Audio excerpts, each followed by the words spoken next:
नमस्कार दोस्तों, मैं सरिता कुमारी। आप सभी का मेरे YouTube चैनल एसकेसी वीडियो क्रिएटर में बहुत बहुत स्वागत है।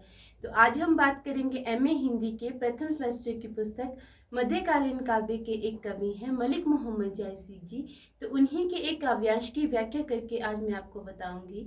तो ऐसी और एजुकेशनल वीडियोस के लिए मेरे चैनल को सब्सक्राइब कर लें और उसके साथ जो बेल नोटिफिकेशन आइकन है उसे प्रेस करके मेरी आने वाली वीडियोस की नोटिफिकेशंस को एक्टिव कर लें। यदि आपको मेरा वीडियो पसंद आता है तो वीडियो को लाइक व शेयर करना ना भूलें। तो आज की जो महत्वपूर्ण व्याख्या है वो इस प्रकार से है। पाट महोदय हे ना हारूं समुची जियो चित चेतु संभारू भोर कवल संग होई मेरावा चावरी नहीं मालती पह आवा पपी है स्वाति सो जस प्रीति टेकू पियासा बाधु मन थी तरहिती जैस गगन सो नेहरा पलटी आव वर्षा ऋषु मेरा पुनि वसंत ऋतु आव नवेली सो रस सो मधुकर सावेली जिनी अस जीव करसी तू वारी यह तारीवर पुनि उठी ही सवारी दिन दस विनु जल सुखी विदुषा पुनि सोई सरवर सोई हसा। तो शब्दार्थ इसके रहेंगे। पाट महादेवी का होता है प्रधान रानी या पटरानी, हे का होता है हृदय, हारू का होता है निराश, चेतुई सवारू का होता है होश संभालना, मेरावा का होता है मेल मिलन, सवरी का होता है याद करके, नेह का होता है प्रेम, पह का होता है पास, जस का होता है जैसी, स्वाति का होता है स्वाति नक्षत्र, प्रीति का होता है प्रेम, टेकू पियासा का होता है प्यास को सहन करना, तिथि का होता है मन स्थिरता बांध, पलटी का होता है पुनः आकर, नवेली का होता है नई नए रूप में, मधुकर का होता है भ्रमर, जिनी का होता है मत, वारी को होती है बाला नारी, सवारी का होता है हरा भरा हो सज जाना, विदसा का होता है विनाश, बिछुरे का होता है विछड़े हुए, अकम का होता है गोद, मृगशिरा का होता है मृगशिरा नामक नक्षत्र। तो प्रसंग इसका रहेगा। प्रस्तुत काव्यांश महाकवि मलिक मोहम्मद जायसी द्वारा विरचित महाकाव्य पद्मावत के नागमती विरह वियोग खंड से अवतरित है। इस खंड में कवि ने नागमती की विरह अनुभूतियों का मार्मिक चित्रण किया है। नागमती का पति राजा रतन सेन हीरामन तोते से पद्मावती के सौंदर्य को सुनकर उसे प्राप्त करने के लिए योगी के वेश में निकल पड़ता है। काफिस में बीत जाने पर भी वह लौटकर नहीं आता, तब नागमती निराश हो जाती है। ऐसी दशा में उसकी सखियां उसे दिलासा देती हुई ये शब्द कहती हैं। पाट महोदय हे न हारू समूची जीव चित चेतु सवारू भोर कवल संग होई मेरावा सवरी ने मालती पह आवा। तो नागमती की सखियां उससे कहती हैं कि हे पटरानी, हे नागरानी, हे नागमती, तुम अपने मन में हार मत मानो अथवा निराश मत हो। अपने मन को समझाओ तथा होश में आकर अपने मन को संभालो, क्योंकि यदि कोई भोरा कमल पर चला जाता है तो वो पराया नहीं होता।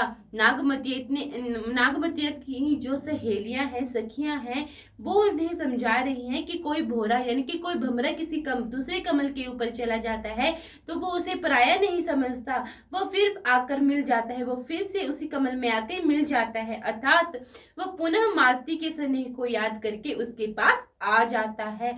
पपी है सवाती सो जिस प्रीति टेकू पियासा वांधु मन थी धरही ही जैसे गगन सोनेहा पलटी आव वर्षा ऋषु मेहा। तो कहने का तात्पर्य यह है कि यदि रतनसेन पद्मावती से मिलने के लिए चला भी गया है तो वह एक न एक दिन लौटकर उसके पास अवश्य आ जाएगा। जैसे पपीहे को स्वाति नक्षत्र से अर्थात स्नेह होता है, आप वैसा ही स्नेह या प्रेम अपने मन में धारण करके अपने प्यासी और इच्छाओं को रोककर अपने मन को वश में रखो। इसी प्रकार जिस प्रकार धरती और गगन का स्नेह होता है और गर्मी में धरती के तप जाने पर आकाश वर्षा ऋतु आने पर उसे वर्षा से भर देता है, उसी प्रकार तुम्हारा प्रियतम पुनः लौटकर तुम्हारे पास अवश्य आएगा और तुम्हारे आकाश वर्षा और तुम्हारा जो निराश मन है उसको नष्ट कर देगा। फिर नए रूप को धारण करने वाली वसंत ऋतु तुम्हारे जीवन में अवश्य आएगी।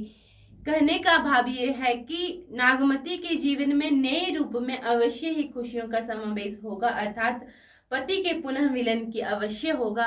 नागमती की जो सहेलियां हैं, सखियां हैं, वो उसे समझा रही हैं कि तुम अपना दिल छोटा मत करो, तुम्हारा प्रियतम रतन सेन जरूर वापस आएगा। और जैसे मतलब किसी वस्तु को, मरी हुई वस्तु को दोबारा जीवन मिल जाता है, वैसे ही तुम्हें जीवन मिल जाएगा। और तुम अपना मन छोटा मत करो। मिलही जो विछुरे साजिन अकम भेई हत तपनी मृगशीरा जैसे ते अद्रा बहुल।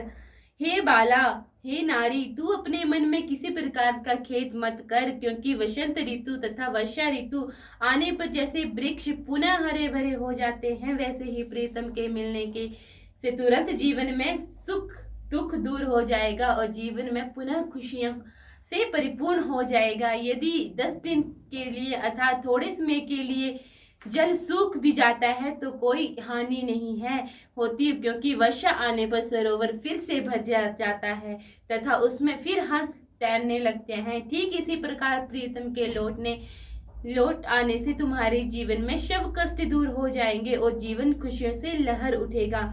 हे महारानी, जब बिछड़े हुए साजन मिलते हैं तो बार बार गले मिलते हैं, अर्थात बिछड़ने पर मन में प्रेम कम होने की अपेक्षा अधिक एवं दृढ़ हो जाता है। यानी कि जब प्रीतम बिछड़ता है तो उससे प्रेम कम नहीं होता है, उससे प्रेम और बढ़ जाता है।